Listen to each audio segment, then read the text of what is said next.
I'm sure you've heard of the Ronald McDonald House charity. They provide housing for families of sick kids when they're in the hospital. Seems pretty innocent, right? Well, there's another side to that charity. There's another type of Ronald McDonald House, one that not many people know about. There's one in most big cities, but you won't find it by looking for it. It doesn't have an address. It doesn't have a sign above the door. It doesn't even have windows. No, the only way you'll find about it is if you're taken there. That's how I found out about it. I've never met my real parents. I've been in and out of foster families and group homes here in Detroit since I was a kid. I'm 15 now, and I'm what they refer to as a bad kid. Always causing trouble, always getting thrown out and placed with another unsuspecting do-gooder who thinks they can help me. I always prove them wrong. My caseworker sat across the black metal table, looking weary and frazzled. On the table between us was a thick, letter-sized envelope, my case file. "Well, your reputation has preceded you," she said, "and now you only have two options. Military school in Lansing, or the Ronald McDonald House, which has miraculously cleared for your acceptance. I don't have the patience for drill sergeants and 5 a.m. reveal, and how bad could a halfway house named after a fast food clown possibly be? Ronald McDonald House it was." Dark clouds loomed above me the day I climbed into the back of my caseworker's town car. A few belongings in a backpack, and the clothes on my back. That's all I could take. One of the few belongings I had was a photo album, filled with the pictures of all the foster families I'd been with. It was nice to remember some of them, even though I had royally fucked up each time. "I've had a few case files who went through the Ronald McDonald House," the caseworker said from the front seat. "Things went so well for those kids, I never had to transfer them anywhere else. In fact, the house took over all the case files and everything." We drove into downtown Detroit, past all the familiar landmarks. I'd been thrown out of one foster home just outside of town because I snuck into downtown Detroit with some neighborhood kids to sneak into a dive bar. Good times. Well, here we are. The car came to a stop. I looked out the window. We had parked in front of a tall, gray, windowless building, sandwiched between two other industrial buildings on a narrow city street. I noticed there was an address on the building to my left and one on the right, but none on this particular building, not even a sign. "Are you sure?" I asked, hesitating as I opened the car door and climbed out of the back seat. I slung my backpack over my shoulder, clinging tightly to the strap, and followed the caseworker up to the windowless metal doors. She pressed a buzzer and spoke to someone inside, and the doors clicked to unlock. We walked in. As soon as the metal doors closed behind us, I noticed a pin-drop silence. It was that sort of silence that is so oppressive and empty that it almost deafens you. Across the dimly lit lobby, there was a glass window with someone inside. A secretary. She was turned away, typing something intently. We walked over to the window. The caseworker rang a bell on the counter, and the secretary spun around in her chair. Her face was painted like a clown. Like Ronald McDonald, in fact. She even had a short, curly red hair. Otherwise, she wore a pretty typical white nurse's hat. I wanted to laugh at how bizarre it was, but I couldn't. A chill swept down my spine. Something wasn't right. I watched as the nurse and my coworker interacted. Paperwork was passed through the window. The caseworker slid my case file under the glass, and the nurse slid some papers to sign. As my caseworker signed the papers, the nurse looked at me. Her smile should have been warm and welcoming, but all I saw in those eyes was hunger. "I can't stay here," I stammered loudly. "Take me to the military school in Lansing, please!" "What's the matter, sweetie?" the nurse asked, her voice muffled slightly by the glass. "Afraid of clowns?" I looked into her hungry eyes. Now there was a malicious glint as she laughed. My caseworker laughed too, obliviously, and said, Now, don't overreact. You'd hate military school. Besides, this will be good for you." "Yes," said the clown nurse, "this will be good for you." Before I could object, I heard a slam noise behind me. I spun around to see an open door in the far corner of the lobby, to the left of the front desk window. There was no one there, just the light that flooded in from the door. Then the creeping shadows. Shrill, echoing laughter, and growing shadows along the wall inside the door. "Oh," said the caseworker, "here comes the welcome committee." As I stared in horror, clutching the strap on my backpack, the caseworker patted me on the shoulder for the last time. "Don't worry, honey, it'll be different this time. You'll feel right at home here, I promise." She turned to leave. I felt bile churning in my stomach. "No," I said desperately. "You can't leave me here!" "No, oh no. I've got to get going. I never did like clowns." And with that, she left me there. The metal doors slammed behind me, and I was alone. I faced the open doorway by the front desk again. The shadows had almost entered the room, and the piercing laughter was filling the lobby with sound. I ran for the front doors, pounded and yanked and pushed and screamed for help, screamed for my caseworker, screamed for anyone, please, God! I turned to see the nurse behind the glass smiling at me again, and then they entered, laughing all the while. A whole group of laughing nurses with clown faces and red hair. Some male, some female, but all the same terrifying Ronald McDonald makeup, and in the dim light of the lobby, I could see a glint of metal tools in their hands. Coming up from the rear was a pair of clowns rolling a metal table, complete with restraints. "Get the fuck away from me!" I screamed. I pounded at the metal doors again. "Let me out of here!" They surrounded me, grabbing me as I thrashed and screamed and tried to tear myself away, laughing as I kicked and squirmed. They slammed me onto the rolling table and strapped me down. I looked around wildly. I was surrounded. "Let me go!" I screamed, twisting and turning and pulling at the restraints. They rolled me through the open doorway and down a seemingly endless white hallway. They laughed and laughed and laughed. They waved their shiny scalpels and razors and needles mere inches from my face, just to make me flinch and scream. This made them laugh even harder. The last thing I remember, before one of them finally injected me, was the hands. Gloved fingers prodding inside my mouth and pulling at my sides, distorting my screams, and forcing an unnatural grin to my tear-soaked, sweaty face. Hot, rancid breath in my face, and the whispered, perverted voice speaking the words, "We'd love to see you smile." As the maniacal laughter seemed to warp and wind down like a dying record player, everything faded to black. I opened my eyes, and I was blinded by bright lights above, shielding my groggy eyes from the fluorescent bulbs. I turned on my side and looked around. A cell. Tall white walls, covered in scratch marks and stains. A small drain in the corner of the floor. My toilet, perhaps. A door with no windows, and on the floor, by the door, my backpack. I tried to sit up. My body ached, and the moment I sat upright, my vision started spinning. Wonder what they drugged me with. I realized I was shivering. I looked down. I wasn't wearing my own clothes anymore. I was wearing a dirty, ripped hospital gown. Bright yellow, with a pattern of Ronald McDonald heads all over it. Nothing underneath. I heard faint, muffled sounds from somewhere in the building. It sounded like screams. I tried to stand, but couldn't keep my balance.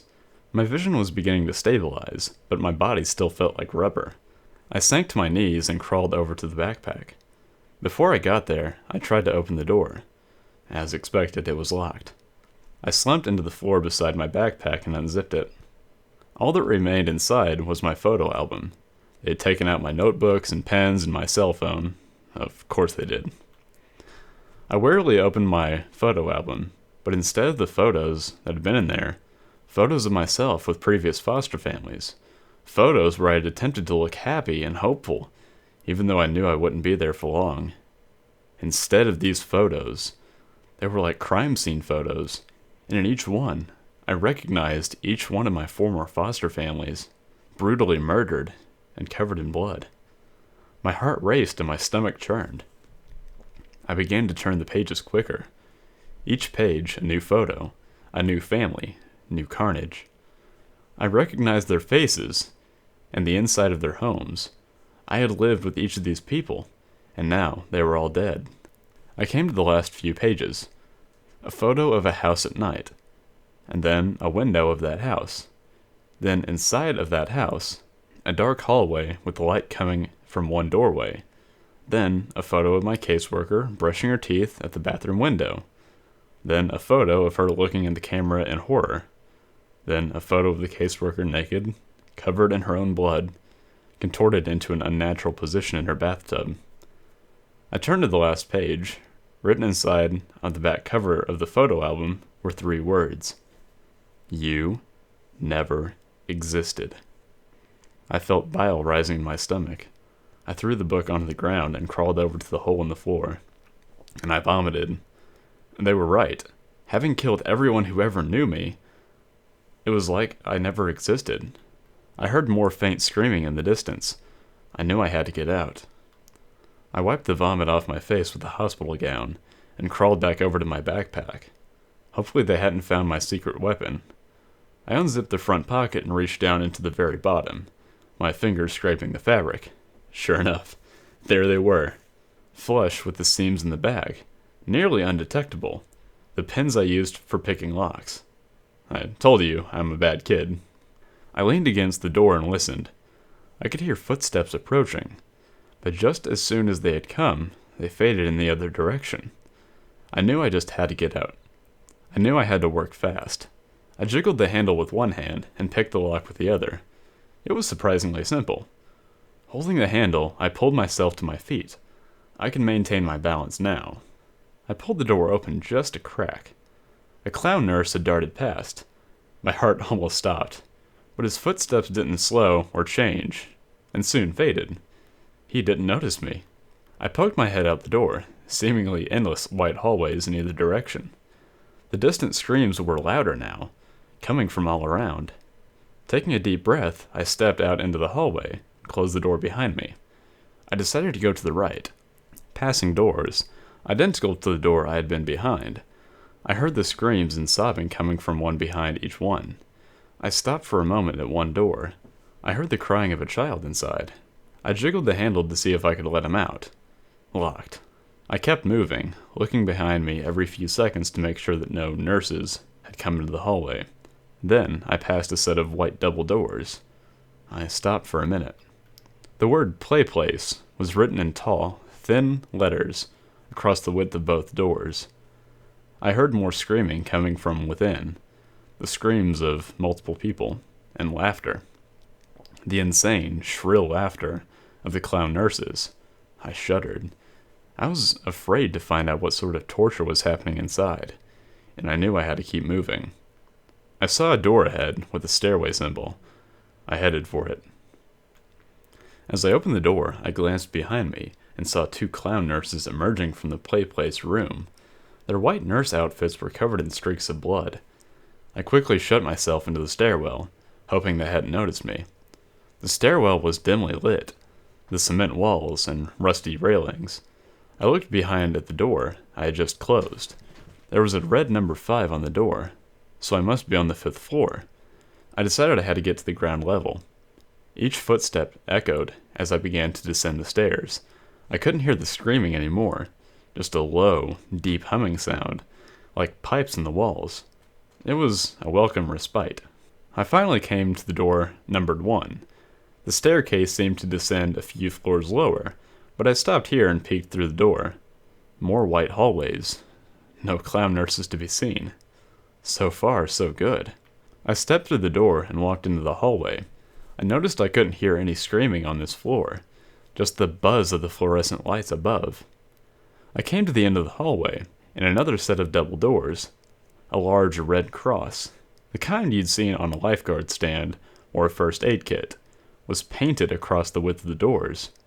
I pressed my ear to the door, and all I could hear was a slow, rhythmic pulse like a machine at work, and faintly, a beeping sound like you'd hear in a hospital room. I knew I shouldn't open the door. I knew this wasn't the exit, and I knew I should keep looking. But I had to see. I turned the handle. It wasn't locked, and I peered inside. It was a cavernous white room. Fluorescent white lights flickered and buzzed.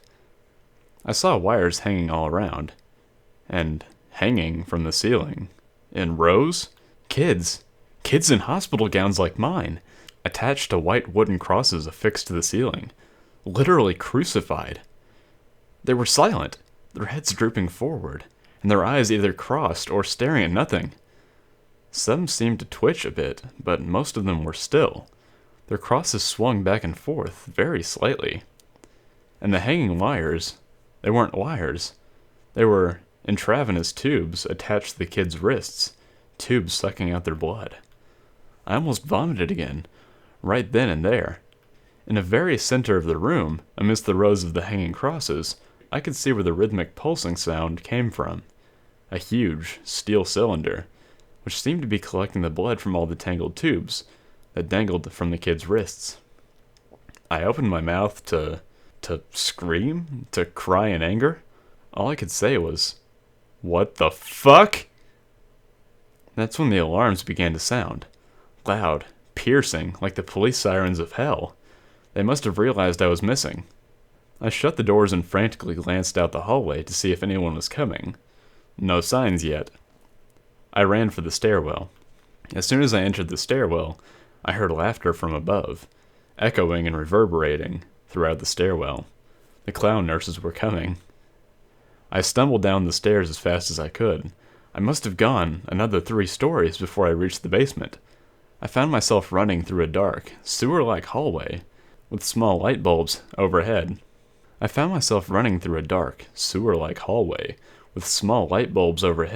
10 yards or so.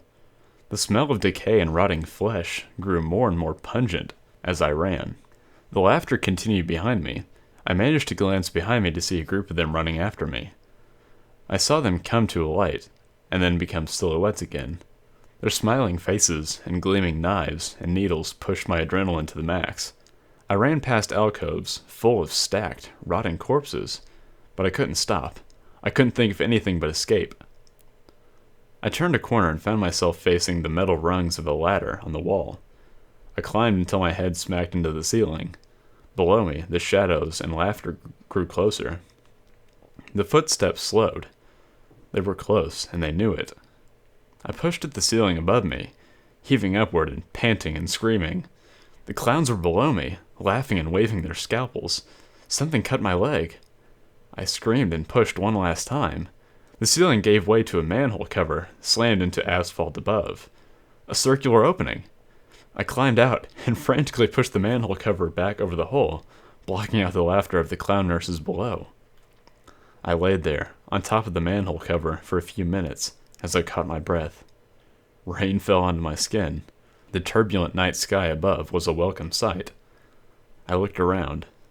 Abandoned buildings, broken glass, no lights, no cars, no signs of life at all. A police siren somewhere in the distance. And then silence. I climbed to my feet. Pain shot through my leg. I looked down and saw the cut on my ankle where the clown nurse had slashed me. Bastard. Limping the best I could, I started to walk. "Hello?" I called out. The only answer was a faint, distant roll of thunder. "Somebody, please help me! Please!" My foot fell on something soft and mushy. I looked down. A newspaper. I'd peeled off the wet asphalt. Most of the ink had faded, but I was able to make out the date. July 13th, 1992. I dropped it, an icy dread filling my stomach. I kept walking. "Can anyone hear me?" I screamed. "Please!" "Anyone, please." My words faded into delirious sobs. I stood still for a minute. The rain had soaked through my thin hospital gown. I shivered as the wind blew. Then, I saw a light in the distance. It was a big, yellow M in the sky. A McDonald's, of course. I limped toward it. When I came to the McDonald's, I saw that apart from the M, the rest of the building was completely dark. I walked cautiously toward the broken windows and looked in. Darkness. I turned and surveyed the play place outdoor playground. 10-foot-tall structures of colored tubes for kids to crawl around. Sitting at one of the benches was a familiar figure. The Ronald McDonald statue. You know, the one where you could sit beside him, and it looks like he's got his arm around your shoulders. Every kid's seen it. I shuddered at the sight. The doors were unlocked. I walked in out of the rain. Silence. Darkness. I noticed that the decor wasn't like the modern McDonald's you see.